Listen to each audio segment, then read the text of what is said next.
Hey, it's Clay, and this will be a video chart on ticker symbol AQMS. We will take a look at the 30-minute time frame. Real quick, what do I mean by 30-minute in case maybe you're new to charts? Instead of each one of these candlesticks here representing 1 day's worth of price action, which is what you would normally see, each one represents 30 minutes. So while this here may look like several days worth of time, it's actually just today's price action broken down into 30-minute time slices. I'll let you this time frame think does a good job of telling the quote-unquote story of the price, and then makes mapping out levels of support and resistance a bit easier to see. I don't mean to state the obvious, but I will anyways. Absolutely monster move today for the price. Not only that, you look down here at the volume. So along with price making a great move, biggest volume this chart has had for quite a while. So definitely some updates here need to be done.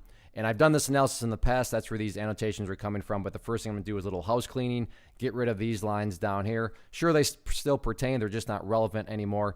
And from a presentation standpoint, I don't want to risk causing confusion because there's clutter and lines all over the place. So let's try to keep this as clean as possible. First update, though, comes about from a foundational rule in charting, which states when levels of support are broken and closed above, you want to see them act as support. So going into the day, 230 was resistance, and you can see when the price was able to break above it, the rest is history. Got a very nice move from there. A little near term level of support and what I would consider the ideal level. I mean, if you say, Clay, what would make this chart look the best going forward? If the price can stay up above 270, that would certainly be a huge sign of power. But don't get me wrong, I'm not saying if the price falls below 270, the entire chart's ruined or anything like that. Because again, not only do you have 230, but taking a step back and looking at things from a big picture point of view, the price is still well up above this purple line right there, which is that famous 50-period simple moving average. Keyword being moving. So as time goes by, that purple line is going to move itself higher and higher. So a very simplistic way to look at this chart is simply put, as long as the price stays above that purple line, as the line itself moves higher and higher,